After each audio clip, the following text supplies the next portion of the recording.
if you have 100 million and it's nothing to you, sure. But like when you're like growing, Right. don't fucking do it. Right. Yeah, I feel you, bro. Well, I already did it, but it's all good, bro. Like, trust. And I was always like that. Like, I really didn't want to, but.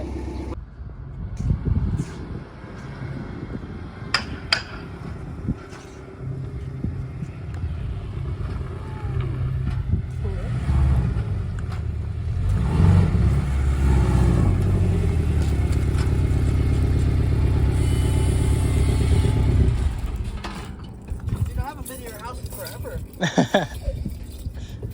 What's up, bro? How are you? Oh, it's standard? I didn't know it's standard. Yeah. The only way to do it. Hell yeah. Alright, Yazzir. Pleasure meeting you. Thank you for your time. Oh yeah. I appreciate you. I've known Yazzir for, since 2016 around there? Yeah. Good 7 years. 2016. Around there, yeah. So I was partying. We had met before. I used to throw parties, as you guys know. I didn't know we had met because we would always forget. But yeah, we met up. He introduced me to what's dropshipping. I'm sure a lot of you are familiar with that. But now that it's been years, I mean, you're in a way different place than when I remember you. So if you want to go ahead and introduce yourself to the audience and talk about the businesses that you do and you have. Yeah, my name's Yazzir Saldivar, and I own Birria Culiacan, and I'm the Chief Marketing Officer of Mariscos Culiacan, and I'm primarily a marketer, but I also do a little bit of restaurant operations. And because I haven't seen you for a while, I know you did, because I didn't even know you were still in El Paso. I ran into you at the Bank of America. Mm-hmm. And Best place to see people. Yeah. So if you want to meet an old friend that's made it, go to Bank of America. The bank. But so you did tell me that you had left with $300 in your pocket to California. You want to talk about that a little? Yeah. So I had a little marketing agency. It didn't do so good when I started because I didn't know anything. And, me and my partner at the time, we got in a little disagreement about the business. And he ended up keeping more equity. I got frustrated with him, so I wanted to, show him like, hey, you know what? I am really smart at this marketing stuff. So what I did, I went to the library. I went walking there every day. I filled up a composition book with notes on Shopify, Facebook ads, funnels, copywriting. Filled it up completely, and I started a drop shipping store that was selling Drake products. And I was able to grow it to over $1,000 a day for several months. And then one day, I got a letter from Drake's lawyer. And the letter basically said, you shut down the store or we're going to sue you. Mm-hmm. And me being, I think I had just turned 17. Mm-hmm. It was the scariest thing ever. I was like, dude, I'm just, the normal kid that's getting letters from Drake's lawyer. So I was like, fuck this, I have to close it. Well, what I did is I was posting all about all the results that I was getting in terms of my sales, the performance of my Facebook ads, the performance of me strategically picking out influencers and recording like the return on investment that they would get. Like, for example, I'd get maybe 10 different pages. I'd write down who they were, how much they were charging me. I would pay them to promote my product, and I'd record the exact amount of revenue that I got. So I was able to filter out which ones were actually profitable versus which ones weren't. And I did good. So I had to pivot from there, obviously because of Drake. And when I was posting my results, a guy in California saw it, and he was like, hey, dude, come work for me. The only thing is, though, due to the store being shut down, I got a bunch of chargebacks. So that really kicked my ass. I did order. You had to pay back. Yeah, I did order them everything. It got shipped to them, but because of the nature of drop shipping, where it takes a while. It takes 5 weeks. Yeah. So they thought the store got shut down, that I was scamming them. That wasn't the case. But once I got the opportunity to go to California, all those chargebacks left me with like $300. Um, so what I did, I convinced my dad to let me drop out of high school to go to California with some random guy I had never met in my life, and it was the best decision I ever made. I had to learn standard literally a week and a half before I went.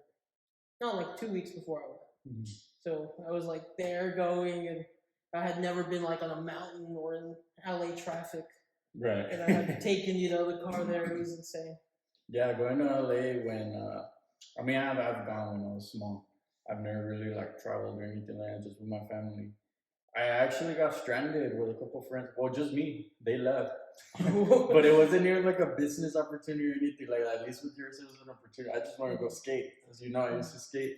But yeah, we were gonna go to Cali for a weekend, and we got there Thursday, and then by Friday, um, this dude George just tells, "Hey, I gotta work tomorrow, so I gotta dip." And I was like, okay, we'll take the bus. And then now he could somehow I get in the shower, come back, they're all packing their stuff, and it's like 6 of us, bro, in a little Honda Accord. And I'm like, you know what? Like, I didn't come to Cali for like a day. So then I was like, I'm gonna figure it out. So then I called my boy R2. Shout out to you, R2. He was in North Hollywood. I was in Long Beach, and then I had another homie. His name's Lavish. He was a rapper. He was like 8 hours away. R2 was about 3 hours away. So then they're like, "Well, meet us halfway and everything." Drop me off at some random skate park. But dude, if I would have left, I literally met Andrew Reynolds. I met like all my heroes in the skateboarding world, basically. And it's crazy because like now I think about it, I'm like, damn, if I if that would have been a business opportunity and I would have stayed there, I'm like, who knows what it would have. Because even with just skateboarding, I met the people who I look up to. So with you as a business, you basically, I mean, you didn't even know this guy, but now look at where you're at. Yeah, dude. No, it was it was like the best and worst decision I had made. I would say it's the best just because I learned so much while being out there for 9 months. All I was doing every day was watching courses on how to run ads and being taught directly how to really grow a business. But at the same time, there came a point where I had to leave because I didn't feel like I was being valued for my talent. Mm-hmm. So then you stayed there for 9 months? Yeah, 9 months. When you went there, did the guy tell you could stay with me, or he just told you to come? He told me I could stay with him. Oh, okay. Yeah, because Yeah, no, because that would have been I crazy. thought you would have figured it out. Nah, dude, that would have been tough. I did verify that he would let me stay at his place. Technically, I stayed at his. He had like a office garage, and he had interns sleeping on air mattresses in there. Oh. So I was like on an air mattress, like in a closet. Oh wow. Yeah, dude. So then it was basically he had like his own company he was bringing up, and he brought you on board. Yeah. And then how's that company doing now? He's doing really good, dude. Shout out to Chris. He's doing several million a year selling hats. Really? Yeah. You wanna give him a shout out? Yeah. Shout out to Chris and Paso, man. Nice. Appreciate you, Chris. If it wasn't for that. But so then because of that opportunity, you were able to. I know you told me before that you with your partner. I'm not sure if it's a different partner, but that you basically wanted to start the restaurants over there, and then you started them here instead. No, that's. I think you got confused. Basically, when I had gotten back from California, my dad already had a restaurant for like 6 months, and he was doing good. And I was like, dude, I have all these ideas. I was in California. I learned all these different things. Like, it'll help you grow. Like, let's work. And he was like, hell yeah, I'm with it. Let's do it. And I helped my dad's seafood tower videos go super viral. The Mariscos Culiacan seafood tower videos. Dude, we got like consolidated well over probably over 20 million views just on running all the ads. And we had incredible growth. And from there, he was able to scale up, open several locations, and then me, I had he had a taco restaurant, and I realized that the taco restaurant, like one of the best sellers was the beer, but it would kill kind of like the profit because there were so many different things that he was selling too. But You they would know? focus on the Yeah. beer. So I was like, dude, just the beer. And then, we ended up collaborating on doing that. And we have two of them now, so it's pretty cool. Yeah, and that's Birria Culiacan for those of you that know, or if you don't know, if you were ever in El Paso, go ahead and go to Birria Culiacan, Mariscos Culiacan. What other? Yeah, there's so many. The one of that's them. coming out right now, hopefully soon, is San Martin Cantina. My pops is doing that one. Is that gonna be a bar? That's going to be a restaurant bar, if I'm not mistaken, in the West Side. Oh, nice. Yeah. So then, you before we started everything, you mentioned to me that right now the ones that are active is the Mariscos Culiacan, the Birria Culiacan. But then you also had, I remember you had Paletas Culiacan and then Pollo Culiacan. Yeah. Am I missing something else? No. So and it was those. Yeah. So and you told me that now you're only focusing on the Birria and Mariscos. Yeah. So then, what did you see that failed with the? Well, I wouldn't say failed, but didn't go as good as the other ones with the pollo and the paletas. For the ice cream specifically, because that one was directly with me, I could say it's seasonal. So I mean, just imagine, dude, you're selling a product that it's only able to sell 3-4 months out of the year, and then here in El Paso, it starts to get pretty damn chilly around November to maybe March. So Yeah, you the have, weather you never even know. So that I did not anticipate when I started it, the seasonality of the business. So what we did with that original location of the paletas is we actually turned it into a birria, because birria you could sell all year. That's the one in Malwood. Yeah. Okay. And we upgraded the hell out of it, dude. We literally gutted everything out, took everything out, and then did new floors, repainted the whole ceiling, bought new seats, new tables, put in a new hood, like the whole 9 yards. Yeah, I haven't been there inside the location, so I don't know what it looks like because I usually just, I'm lazy. I get like Uber Eats or, or DoorDash. But I have tried it and it is really good. Oh, thank you. And for the pollo, because I know pollo is not seasonal, what happened with the pollo? I think that one was a location. And it's Socorro, right? It's a really, really good concept. Yeah. The thing is, we were like at the very end of Socorro. I think if we were to redo it inside of El Paso, specifically like 79936, it would pop off, dude. The thing that I learned was population density. If you pay attention to like 79936, it's one of the most populated zip codes in all of El Paso, and actually the whole U.S. If you get online and look at the data. So there's 100,000 people in that zip code. If you're trying to start a business, that's the main place where I would go. Have you ever thought about expanding, for example, because I was just talking to Irvin too, like I wouldn't call it a city, I still call it El Paso, but one area that I see that's growing a lot is Horizon. Have you thought of expanding towards Horizon? We did, and we had the same issue. We had a franchisee out there. Oh, really? And we had the exact same issue, the population density. Yeah. Yeah. And over there, for some weird reason, dude, the actual government of Horizon is very, I don't want to say strict, but they give you a lot more hurdles to overcome. Like they have some really intense codes to open anything there. So we figured that out too, and we were like, this kind of sucks compared to El Paso. There's more people, and they're more lenient on the rules. Yeah, because I was telling him too, I was like, bro, imagine if you were to, we're just at the cigar lounge and we were talking about it. If you were to open up a business, where would you go? And I told him either west, like around Mesa where all the traffic is, or I was staying the east. Yeah. And then I thought about it, I'm like, you know what they don't have in Horizon? It's a club. And I thought about it, and I'm like, I wouldn't even think of opening club. I mean, there's dreams, but that's not even like.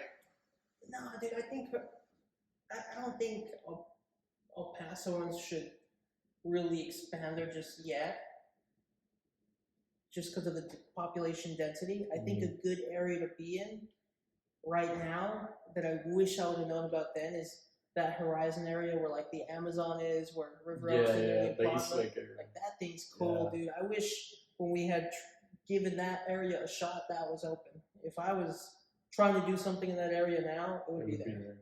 Where exactly did you when you tried it in Horizon? Or when you were gonna try it, where was the area around? It was Horizon Boulevard and Darrington, if I remember. Oh, by the wing daddies around there? No, by the Walmart. Oh, okay, where the Waterburgers. Yeah. Oh, Kind of in that. Yeah. It was like right next to the police department. Yeah. Oh, no. Yeah. I wouldn't go there. But so for example, first of all, dude, you're young. How old are you? I'm 22. 22 years old. And when you first started your businesses, so let's go back a little bit. You told me that you convinced your father to drop out of high school. How did that conversation go? He knew about how I was doing with the Drake store. And he knew that I was really passionate about the whole marketing thing that I was doing. I had already tried like little businesses before, but I was being like very unrealistic, I could say, because I did not have the right resources or capital to pull off the ideas that I had. Like I was trying to do like an app where I could get maids to instantly come. I'm pretty sure Irvin behind the scenes might remember that. So yeah. So and he didn't have it wasn't a big issue to him? It wasn't, because I had shown him. I think this is where people mess up. If you want to drop out just because you're tired of school, it's not really a good idea. But if you want to drop out because you have a goal, you're working on it, and you're getting results, then do it, dude. If you're kicking ass in music or in business or your clothing line or something, the thing is, I was able to like show my dad, like, hey, I have sales. I learned how to do marketing. At least, the initial basics to be able to bring in $1,000 a day revenue, which that showed him like, okay, you know what? Do it. Yeah, and I'm pretty sure everyone would agree too.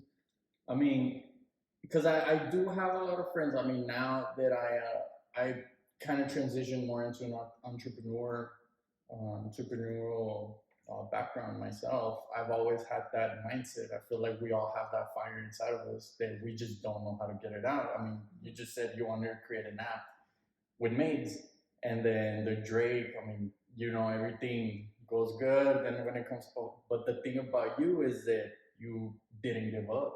So for someone that's, trying to get that fire out, that they know they're meant for more, what advice would you give to them if they feel stuck at a place right now?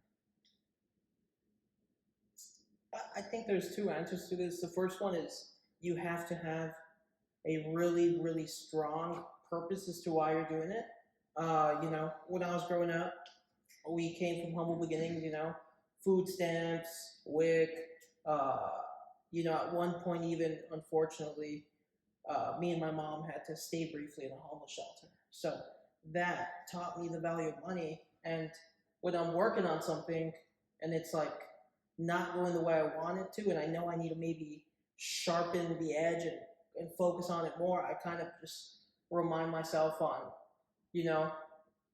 being like, oh shit, we had to call that stupid card, and we find out, oh, we only have $50 to go, grocery shopping. And I was like, nah, dude, fuck that. Like, I want to be able to have the freedom to, like right now, dude, I go to Sprouts, I don't even fucking look at the price. I just get whatever the fuck I want and walk out.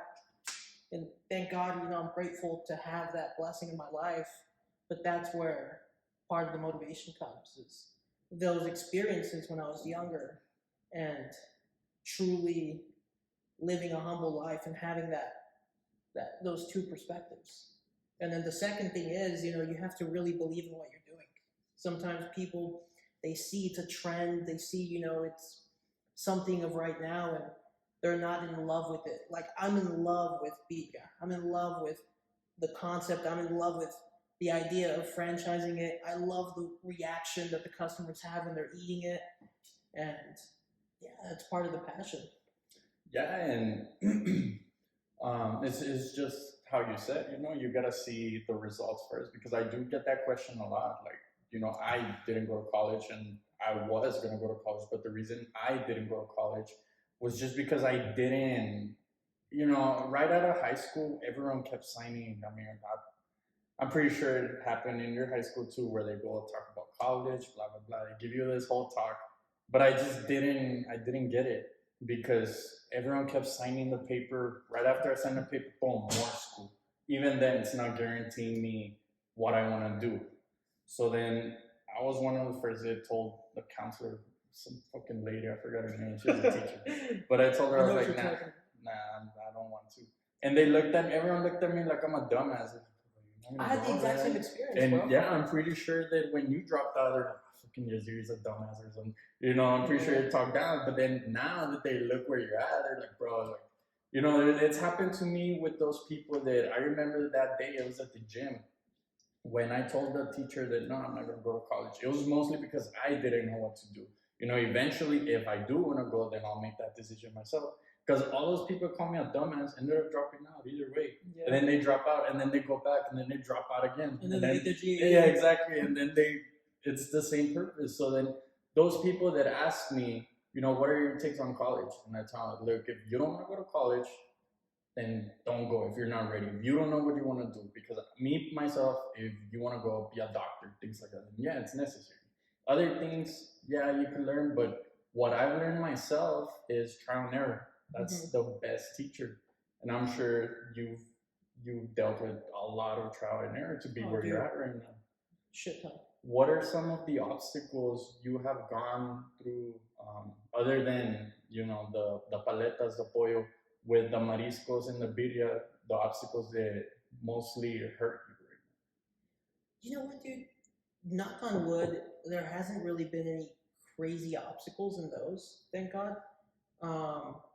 I would say some really good obstacles that I have had is just, learning who are the right people to put in the right positions. In the sense of sometimes you could put a bad manager or a bad assistant manager or even a bad accountant, and then that ends up messing you up down the line. You have to really qualify people and make sure that they know what they're saying, they know how to do. We'll get a lot of people applying to have a certain position, and the truth is they don't know anything about that. And they're just trying to on the resume. Yeah. I've had some weird things that I've learned about too. Not weird, but like things that I didn't anticipate, like time theft. Are you familiar with what time theft is? No. So when I barely started the paletas, I hired these two people. I'm not going to name who they are or anything, but they, I noticed like 3 months into it, maybe 2 months, that my payroll was high as hell for some weird reason. And later on down the line, I figured out that one girl, when one was in, she would clock in the other one, and then when that one was in, she would clock in the other one. I know what that is. And that was just me not knowing, me being a young entrepreneur and trying to do that project on my own. I'm one of those people where I really like to learn on my own and figure things out, and that could backfire on you too. Is the I guess stubborn aspect. But yeah, time theft was one thing that I learned on my own. I was like, holy shit, you have to make sure that the people that are clocking in are actually in there and have someone who's actually verifying all these things. So if you start a business with payroll, try to use fingerprints to clock in. That's like the safest thing you can do, because people will take advantage of you if they can. And because I know that Mariscos has a lot of items on the menu. Yeah. What's other than, I'm pretty sure, the torre, when you first started it, did you hire a chef or did you do it yourself? I didn't start that Yeah, that one was my dad. Oh, your dad. Yeah. If I'm not mistaken, my dad already knew what he wanted on the menu, and he knew how to make a lot of those dishes. But he did get the inventor of the seafood tower to actually help him with his menu. He flew in the guy, and the dude's a super smart culinary chef. And then also, my dad's amazing at sourcing talent and finding people who could help him with his goals on, how he wants his presentation and dishes to be. And with the birria, how long has it been open for? I opened it in September of 2020. 2020. So that's Almost around COVID? Yeah. Did COVID affect it at all? You know what? I have a really weird perspective on COVID. It was probably the best time ever To open up. to be in the restaurant industry. And I know this doesn't sound really weird just because, people watching might say, like, what the hell? We saw, like, all the restaurants closed. How the hell is that possible? If you, as a restaurant owner, were smart enough to really tone in on Uber Eats and DoorDash and having your own delivery service, and everyone was getting all their stimulus stuff, like, dude, it was crazy. Yeah, dude. When it's just how they say it. Like I've met a few millionaires, not from here, from Cali, and when I talk to them, a lot of them, all they do is wait for the next recession, pandemic, because that's when they make the most money, whether it's in stocks, investments, real estate. And I remember during COVID, that's when I first started my business, which was the detailing, and it was hard when I started, but then when everything started. When they started sending you checks and everything, I started just marketing. Boom, my sales just went up. So then I understood what they meant, because I was a little bit skeptical too, because during COVID, at the time I was kind of selling solar on the side. And then they told us, well, you can't knock anymore. And I'm like, well, old people don't know how to use Zoom. I barely know how to use it too. So then I was like, I'm gonna start drop shipping. I started selling like the Apple Watch, the bands, but they were scrunchies, like for girls. Oh, cool. And dude, I got so many sales, but I didn't know that we couldn't get stuff from China. Yeah, So that was really so bad. I got a lot of chargebacks, but I was getting, like, in 1 month I had made like 2K. Yeah. And it just felt so good. I'm like, damn, like I just made 2,000 off my phone, and then next thing you know, chargeback. I'm like, God. You know what? Drop shipping's cool, dude. It's just the shipping times that kill you. Yeah. Even right now, like, if there was a way to do the actual model of drop shipping the exact way that it's marketed as, but with Amazon shipping times, dude, I'd be doing that shit right now. Like, yeah, exactly. It's fun, dude. Designing the website, making your own logo, writing the copy of the products. I actually did a drop shipping store. The last one I did was was during COVID. Oh yeah. Yeah. What same were the thing. products? I was totally joking with my friend. My friend's name is Ivan Galvan, and his mom's last name is Melchor. So what I did is I'm like, dude, I've always thought your name sounded fancy. I'm gonna make a clothing line out of your name. So I named it Galvani Melchori. It sounds like an Italian. Yeah. So some wallets. I did like some fancy logo, GalvaniMelchori.com. Dude, I was just curious if I still had like that drop shipping capability, because I hadn't done it since the whole Drake thing. I did it, dude, within like 2 days I hit $1,000 days. And then it was the same era though of the whole chargeback thing and the shipping times, like exactly what you just said. I went through a similar issue, and it's fun though. It's just those shipping times are horrendous. Yeah, they kill and you. The customers, they get super pissed that they're not getting it like in 2 days. Yeah, because now with Amazon, I mean, there's Amazon FBA and everything, which I'm trying to get approved by Amazon to start selling my product as well. But as well as for the drop shipping, I remember when I first met you, dude, you're like 16. I think I was 17. You were like 17. And then you pulled up. I mean, one of my dream cars has always been a Camaro. So then you pulled up in a Camaro. I'm like, dude, Dude, you're whipping the Camaro. That was the car that I took to California, dude. Yeah, and I Yeah. remember I asked you, I was like, bro, that's a nice car. You're like, oh yeah, this is how I pay for it. And then you showed me, and I was just amazed because that was the first time I actually met. I mean, I had heard about drop shipping. Yeah. I had never met someone who's You had a done it. Camaro too, though, right? Yeah, but I sold it. Yeah, It was I messed it all up. I didn't know how to drive standard. So that was my first standard car. That was my first standard car. Yeah, too. so then I just bought it from some guy. I'm like, you know what? Like, I mean, I watched a couple YouTube videos. I'm pretty sure I could get it. So then I stalled the first time, and I had to drive from the northeast all the way back to the east side. And I mean, everything was expired on it. That's tough. Everything was expired on it. And then turns out the guy told me, he's like, yeah, I got it from a police auction. And so I found out because he told me the story, because the cop who sold it to him told him that car, it was like a cocaine dealer's car. So I bought it for $2,000, and then one time, the second time I had it, the second day I was driving it, I was at Walmart on Zaragoza. You know, it's kind of steep. So because it was standard, I didn't know you had to give it more gas. I went back there too, dude. And but yeah, I went ahead and sold it. Yeah. But yeah, it was a good little story there. And so what ended up happening with the Camaro? With the Camaro, dude, ended up having to sell it. Yeah. Yeah. When you were in Cali, or when you came Yeah, back? I got my ass kicked. Really? Yeah.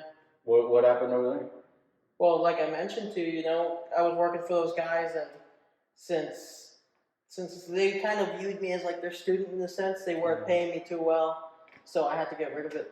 To get some money? Yeah. Oh, okay. And then now, I mean, you went from a Camaro, and now you're driving The Porsche. a Porsche. Yeah. At 22, bro. That's insane. When you went to go get it, did they look at you like, what do you do, or anything like that? You know what, dude? I ordered it online. Oh yeah? Yeah. So you didn't go to the dealership yet? No, it's because what I was doing. So the client that we were doing the marketing for in California, his name's Ricky Gutierrez. Oh, I know Ricky from Arizona. Yeah. Oh, nice. So he would teach people. He had like some content about how to get cars at their lowest depreciation value, so that you could flip them. So I did basically his strategy. I waited several months, I would say, until I found the exact car that I wanted at its lowest depreciation point with the lowest amount of miles. So literally the moment that I got it, I could have sold it for a little over $10,000 what I got it for. Mm-hmm. And that was just because I used the exact strategies that he taught. Yeah, because I do see some of his videos. I didn't even know about the Turo app. Yeah. He's like, you want to drive this car and then have it paid for? And I'm like, no, a Ferrari. And then he's like, yeah, it's Turo. It's basically Airbnb for cars. And I'm like, what? No way. So then I instantly and in El Paso, there's some guys. He's a veteran. He actually has a Raptor, an R8. Yeah, he has all these cars. And I'm like, dude, why aren't people doing this? Like, I had never even heard about it. I actually met that gentleman because the guy who wrapped my car wraps his cars. Oh, really? Yeah, so there was like a photo shoot that TNT wrapping was doing for like the clients that he had, and it was my car and then his car. It was cool. Oh, that's cool. And for someone, for example, because you're so young, dude. For example, for someone who's coming up on their teens, or even if they're late 30s, whatever it is. Yeah. If they want to go into a restaurant business or just open up their own business, what advice would you give them as to opening up a restaurant like yourself? Well, I'm going to give a more general answer on if they want to do just about anything, because the real premises on how I got to where I was marketing. Mm-hmm. Yeah, I'm really a marketer in my own eyes. And the way that I did it is after school, I would go walking to the library. I lived literally 2 minutes away from the library. It was pretty beneficial. And I would take a composition book, and everything that I wanted to learn, I would just write it down. I would watch videos about Facebook ads, ClickFunnels, copywriting, So my advice is, hey, if you want to learn something, go to the library, or if you're lucky enough to have a computer, which I did not have at the time, and Wi-Fi, which I also did not have at the time, then do it at your own house. Go to your kitchen table, open up a composition book, and spend several hours for a month to 3 months filling up composition books with exactly what it is that you want to do. If it's e-commerce, if it's having a detailing business, if it's forex, whatever it could be, there's so much valuable information on YouTube. People don't realize people who are really good at what they do are putting content on YouTube because they want to make money off of the ad revenue. So they're dropping these gems in hopes that the YouTube algorithm picks them up and they catch a big bag from that. And it's a bunch of free knowledge. I actually have learned almost everything that I know from YouTube. Yeah, dude, it's crazy because everything, like for example, when I started trading stocks, I didn't even know what a stock was. So then you always meet those people like, yeah, I own part of Nike. What the hell are you talking about? Shares, and I'm like, what's a share? And then to say like I own part of Nike, it's just so then I did meet a gentleman that he introduced himself as that, like co-owner of Nike or something. Yeah. So then I was like, so what are you talking about? What are you doing here and everything? He's like, nah, I'm just kidding. And then he told me about stocks and everything, and I didn't even know what a stock was. I mean, I had heard of it. I've seen it in movies, Wall Street, all of that. But he told me, he's like, yeah. He's like, bro, you could actually make a lot of money. Like me, myself, I just invest in it long term. Because he was an older gentleman. He's like, but if you do your research, like there's people making millions. And that's when I actually got introduced to it. So first thing I do, go to YouTube. Go to YouTube, search up how to trade stocks. And then they're like, yeah, you just buy, sell, buy low, sell high. That seems pretty easy. That's probably how you saw Ricky. So then, So Ricky Gutierrez was actually the third video that came out. Yeah. So then, he started talking about, getting Weebles. And I was like, okay, cool, Weebles. So then I went ahead and downloaded it. And then, I didn't know what I was doing. I just went for the Apple, the Google, Tesla, the big companies. And then I started learning about options, which is because if you want to make good money, you will need money. It takes money to make money, whether it's with stocks, forex, whatever it is.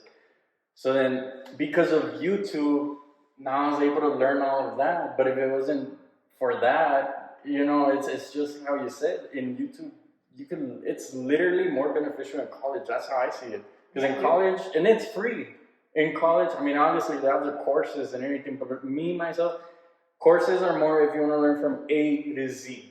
As in, you don't know what a stock is, okay, this is what a stock is. A share of a company, and then you keep going. But if you already have some knowledge, YouTube, dude, you know what's cool as hell right now, though? That I wish I had when I was starting out? ChatGPT. Oh, dude, yeah, that's a game changer. Especially, I mean, I'm in the real world right now, the Tate course. Yeah. And there's a guy named Dylan there, and he talks about it, that ChatGPT is basically changing the world for anything, whether it's email marketing, because you just tell it everything, like, write me an email marketing thing about this, and then, boom. And it's so, if you're in college, if you did go to college, why are you not using ChatGPT? If your professor tells you, write 3,000 word essay, go to ChatGPT, tell him to write you a 3,000 word essay, copy, paste, boom, there you go. Does it in like 2 minutes. If you got 2 minutes to do it, there you go. Because I think the assignments are timed? I never went to college, so I don't know. For you right now, because you're young, as a young entrepreneur, what does a typical day in the life for you look like? I wake up, I go to the gym with my buddy Ivan, the one that I was saying that I did the Galvani Malchori company on him. We'll work out, depending on the time of the day, get some Chipotle, and then after that, we'll split ways, we'll work,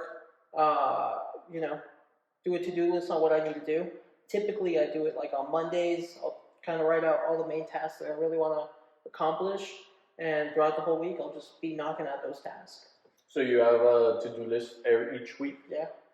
And that was going to be my next question. As for your goals, back then, obviously, some of them you already scratched off. Right now, what are your goals that you want to accomplish? my biggest goal right now is to franchise the video brand. Since it's so simple, we're only selling one product, it's actually franchisable. If you look at other concepts that have had really rapid growth, they typically are only focused on one thing. For example, Subway, they just focus on, the subs. Canes, they just focus on the chicken fingers. So I'm kind of, looking at them and saying like, hey, I'm just selling this one thing, so I could most likely franchise it. And what's cool is, from my knowledge right now, there is not one single birria-focused franchise in existence. So I would technically be the first once I start franchising. Dude, I know you're gonna make it happy with everything you've been doing. I know you're able to do it. With the favor of God, man. Yeah. He's the only one God that makes it will happen. make everything happen. Other than your dad yourself, do you have any other investors involved? No, dude. Just you and your dad? No, like just me. Just you? Yeah. Well, with the marketing and everything, right? Yeah. That's good, bro. As for your goals, for the audience, for example, me myself, I prefer daily goals. You yourself, if you would give them advice, as if they're lost anything, to write down their goals and make sure they achieve them, how would you advise them to start? That's kind of a tough question, because to begin with, they have to actually have the vision to do something that they want to do. If they already have that vision, then they need to break down, what's the most realistic next step that they could take to make that happen. So, like, even me, for example, with the franchising, like, my next realistic steps are, getting everything registered in the trademarks, getting everything systematized, creating like the operations, like breaking it down. We're like, yeah, the big goal is this one thing, but how do I cut it up into little pieces so that I could slowly achieve it, and after a duration of time, you're there. And right now, do you know your net worth? Not exactly, but based on what I've seen similar brands sell for, I'm not really a boastful person in any aspect at all, but I would potentially say, based on the sales of the brand, it's possible for it to be at maybe like $500,000. $500,000. Would you ever, let's say it starts branching out in your, would you ever consider selling it all? Nah, dude, I like my content a lot. Yeah, I do like it, and if you guys need to try Birria Culiacan, Mariscos Culiacan. You did tell me that your dad had a club that he sold as well, right? Yeah. La Santa. How did that go about starting? I wasn't very, very involved with it, to be totally honest. But I do know that he's starting out something really cool right now that's coming soon, called San Martin Cantina. Where exactly is that going to be located? It's going to be it's going to be like in between where Cincy is and where Mesa and Executive is. It's like right in the middle of those two. Okay. So kind of, yeah. West side. Okay. I'm sorry. To be where you are now, because I know everyone, I'm sure you're familiar with this concept and you agree. Your circle is your net worth, the people you hang out with. What sacrifices, because I know me and you, I know who you hung out with, the fuck idiots I would hang out with, not anymore. But what friendships or things like that did you have to sacrifice to be where you're at? And did you try to bring them in with you as well? I would say there was a point in my life where I was really focused on having fun, and really my whole mindset was on like recreation. And I realized that the people around me had the same mentality of like just having fun, just going out, just fun. And I realized that would not result in me having any growth. So, I mean, I just distanced myself, and I decided that I was going to exclusively hang out with people who wanted to work on either their own business or on something marketing related or just in general anything business related. And it's worked out pretty good for me. Initially, I was a bit of a loner just because it took some time to kind of like have people realize like, oh, you know what, that kid's like doing the Facebook ad stuff. Like, They let's get go value talk out to of him. you. Yeah, and then one of the first people that I really started to hang out with a lot, who was cool, was I actually was with him yesterday. Lavish Alex Olivas. He owns the El Paso Best page and ELP Cole and all these cool El Paso pages. He has a red Corvette, right? Yeah. Yeah, I know. Yeah. So he was actually one of my first buddies that I met through online, who was kicking ass on the Instagram aspect of growing Instagrams and leveraging influencers to grow brands. So, and as for marketing, what would you say is the best? Let's say someone's trying to start their own marketing agency or just wants to start marketing. What advice would you give to them as starting out? Same thing I mentioned earlier about the whole YouTube University thing. That would definitely be my first step. After you really get down learning how to do Facebook ads, learning how to do content, learning how to do copywriting. Technically now you don't need to learn how to do copywriting because of ChatGPT. You can really plug everything in and it'll just write it for you. But getting all those skills down, figuring out what you don't need to learn because of ChatGPT, which if I had that back in the day, dude, like it would have been exponential growth. And then from there, learning sales, because you could be a really, really good marketer, but if you don't know how to sell yourself to the business owner and convey to them, hey, you could trust me with your $2,000 in marketing budget, and I could actually make you more money, then you're not going to make any money. Right. I was having this exact conversation with a young man yesterday, and I was telling him, yeah, dude, you could be really good at marketing, but if you don't know how to sell yourself, there's no point.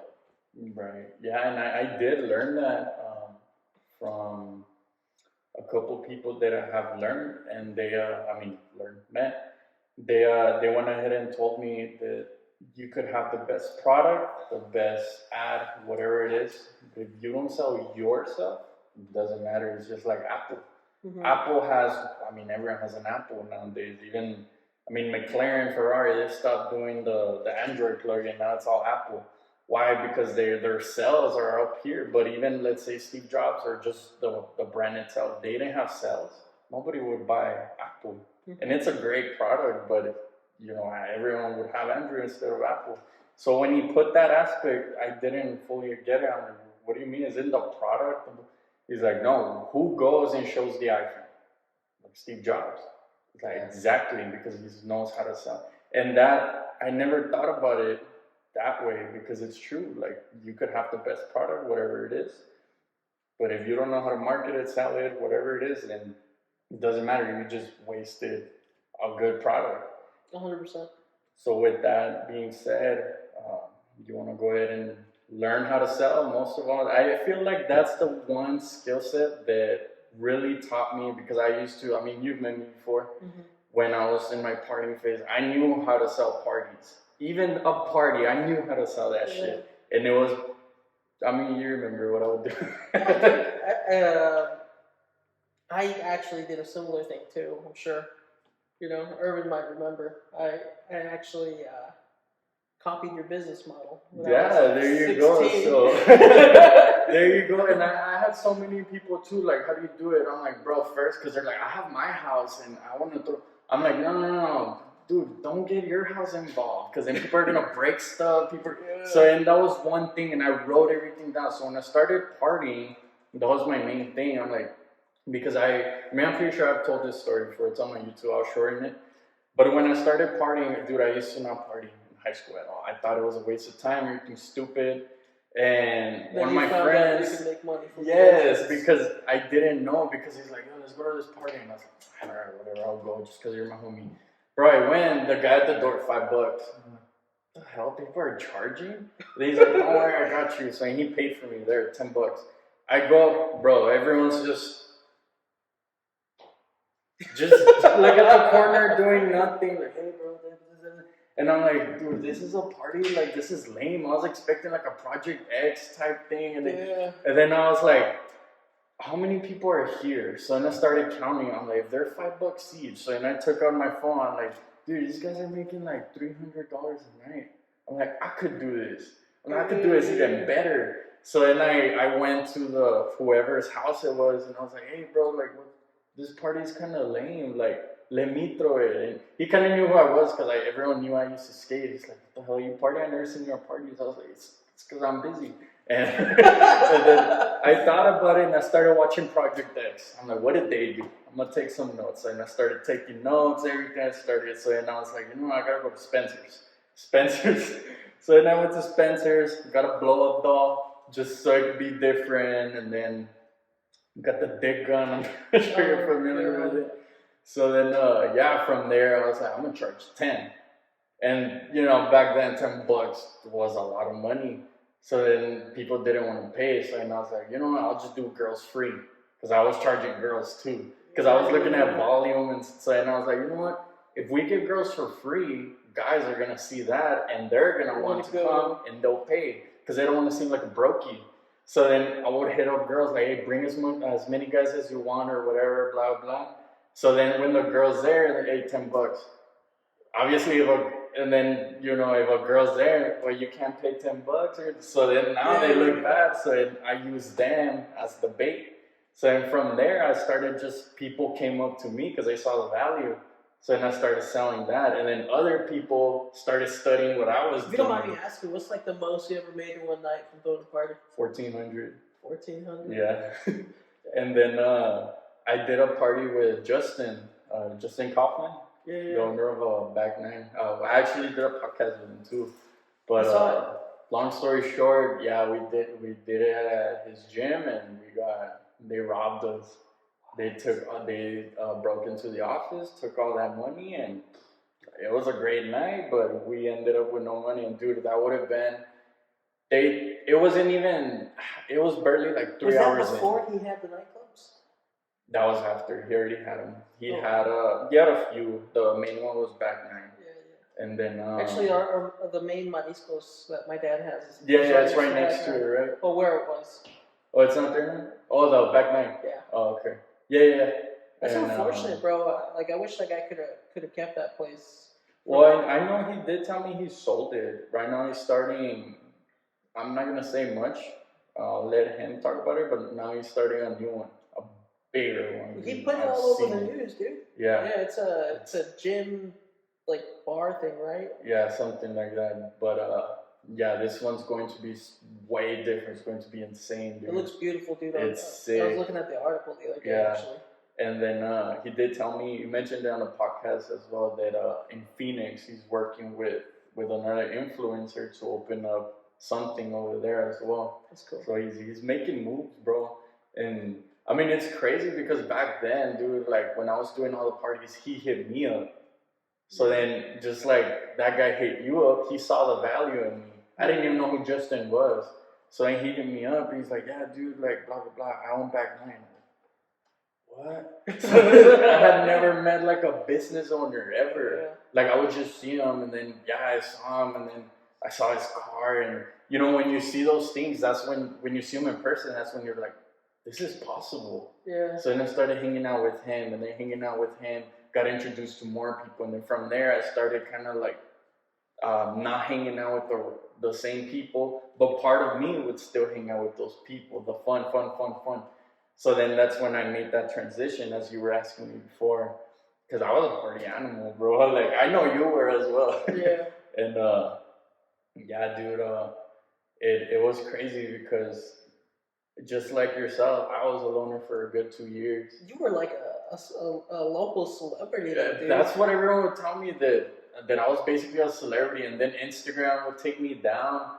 Dude, I remember you would like go crazy viral. Like as a marketer, I would look at that and be like, dude, this guy has enough clout in a sense to fuel up any party and just make a bag from it. Yeah, dude, that's why I went with the clothing, because I was doing before you introduced me to the drop shipping, I was just going to different printing shops. I was like, yo, can you print this and put it on a shirt? And they'll look at me like, nah, like that's too explicit. And then, what's that name? What's Sakala's tits? And then so I got rejected. So and I was like, you know what? I'm just gonna go online. Like they can't reject me online. So then I went to a Vistaprint, and on Vistaprint I ended up doing it. And then yeah, it was a little expensive. So then I was like, damn, I gotta like manage my profit. So then I was like, I feel like $50 is a little too expensive for just a shirt.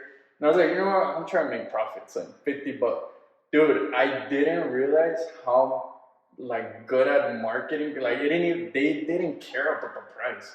Just because it was my product, they would buy it. Yeah. So and that's what made me realize, you know what? Like they don't care about price. As long as I keep marketing and like doing all this crazy Going stuff, viral. they'll keep buying. So I ordered 200 shirts and I sold them for $50 each, and I sold out within a week. That's And amazing. that was crazy, dude. And then I've never made money. That was my first taste of entrepreneurial money, because I was like, dude, other than like the parties and stuff, but yeah, that was my first taste of it, because I was like, bro, I just made X amount of money off shirts. Yeah. Like these didn't even cost that much, but they're buying it because it's me, not even because it's a badass. It just It's says not the some name of crazy it. Yeah, design. it's not like a crazy product. So You know what I would have done? Like, knowing what I know now, if I were you then, I would have pulled like a Gary Vee with the NFTs and been like, hey, if you have this shirt, you get into any of my parties for free. yeah, dude. So all those guys would have been like, damn, dude, I'm spending every weekend that I go, maybe $20 per weekend. I could cut my costs and get Bro, this damn I shirt. actually did do that. You did? Yeah, I actually did do that. I told people, but I was selling for 80. Oh, And I shit. told them, I was like, if you have this shirt, there's only 100 of them. So if you have this shirt, you get into any party for free, any event. And then it was crazy, dude, because I went from house parties, and then Justin hit me up, and then from there, Warehouse parties. and then from there, some random dude just happened to be at one of the warehouse parties, like, yo, I throw raves. And dude, I'm not much of an EDM person. Like, I don't know EDM or anything. And then that's when I met Derek, Friend Fire. Shout out to you, Friend Fire. That's when I met him, and we just clicked, bro. It was like a bond. And then he's like, bro, you throw some crazy party. And I was like, yeah, dude. He's like, how did you start this? And I told him, I was like, the hardest part is finding a DJ. He's like, I DJ. And I was like, bro, no way. So from there, we just, boom, partnered up. And his thing is EDM. So then I was like, bro, I just got some guy that wants to throw like an EDM. He wants me to host it. You want to DJ? And dude, that was his first taste as like a rave. And then from there, we started doing raves. And then me, myself, I wasn't a big fan of raves, bro, but he was. So and from there, I transitioned into managing him. So then, because it was crazy, dude, like I went through all these transitions, but it was just because of sales and marketing. You were just constantly pivoting. Marketing. I was just pivoting, and I kept being a different. And I remember one time we're at his room, and we're getting high. And then he told me, he's like, bro, how did you even start? And then I told him the story. He's like, it's crazy how you're managing me now. And I was like, I didn't even think about that, bro. Like, I literally went through like different steps. And when I told this story to one of this guy lives in Austin. He's on his way to be a millionaire. But yeah, he went ahead and told me that that's literally the process of making money, becoming an entrepreneur, just pivoting from different, because it's not just one skill set. Mm-hmm. Like you could be the best at marketing, but then you also need sales. You also need different things, and I'm sure you're familiar with that. Because you don't just do Google ads, right? You do. Dude, I only do Facebook ads. I mean, Facebook ads, I mean. Yeah. So what's the difference from, in your experience, Google ads and Facebook ads? I think Google's... Damn, you got me good on that one, dude. I don't even know. Yeah, because I have tried Google, but I mean, it was like you gotta get the Google Pixels and then the Facebook Pixel, and I find it's a little bit easier with Facebook. Yeah, Facebook's definitely a little bit more user friendly. I did try to play with it once. I think it's cool if you're trying to get people who are searching for something and you want to be right there at the top. Mm-hmm. But the thing about products usually is it's very visual, and Facebook and Instagram have that visual aspect where you could show your product, and that helps a lot. Yeah, because I did notice that when I tried to do Facebook ads for my when I would do the partying and all that, they would shut me down Oh because yeah. because of that. So then now what I've noticed, and this is a little advice from, I'm pretty sure you've gone through it, Mhm. but if you do have a different product, Facebook has to look at it, and this is with TikTok, Instagram, whatever it is. It's way better to go through someone who's done it or an agency, just because Facebook looks at that. Yeah. And they have to review it, and I'm sure you've done other people as well, and they go to you for that same reason, right? Yeah. So from the marketing itself, what has been your most profitable month just from marketing? From when I had my marketing agency, I had an $8,000 month. Dang. And from the media? I don't really want to disclose that. Okay, that's fine. That's fine. I'll say we've thankfully done well. That's good. That's good to hear. Well, Yazzir, I do appreciate your time. I know right now you have something doing before you had a little issue at your restaurant. I appreciate you, man, for coming by. Of course. Do you have any advice, any motivating words that you want to give our audience? Yeah, I would say if you could take one thing from it, get a composition book, and when you decide whatever business model you want to do, take notes from every single video that you see online regarding that topic. Take so many notes to a point where you feel so confident in yourself and your ability to do that specific service or product or business, and then go out and do it. People try to do it blindly and they fail, and the best way you can prevent your failure is by doing everything that you can to learn everything, so that when you begin, you have results, and when you have results, you're more encouraged, and that gives you more momentum, and that leads to your success. I hope that helps. When you started the marketing, did you find that would be your passion, or did you just start doing it, then it became your passion? When I took all the notes and it started working and the Drake sales started coming in, because I was using the marketing strategies right that I had learned, that gave me the motivation that I needed. And that really gave me like the passion, I guess you could say. Mm-hmm. When you do something and it works and you realize that you're kind of good at it, that will kind of give you the passion. Yeah, it becomes a passion, because I do see, I don't know how you feel about this. I don't agree with it as much, but everyone says, do what you're passionate about. But at the same time, how do you know what you're passionate about? If you never do it, you have to try it, trial and error. Like when I started my detailing business, I wasn't passionate about detailing. I just like having a clean car. Mm-hmm. And because I have OCD, especially because you're always inside the car. So then after a while, I started just doing it. Then I became passionate about it. And it's the same with everything. So if everyone tells you that, I don't know, you guys take it differently. You obviously, you did it, then became your passion. Now you're where you're at because of it. So I do appreciate you, Yazzir. Thank you so much. No, thank you. It's been a pleasure. It's been a pleasure. And hope to see you at the cigar lounge. Hell yeah, man. You'll catch me there. All right, thanks, bro.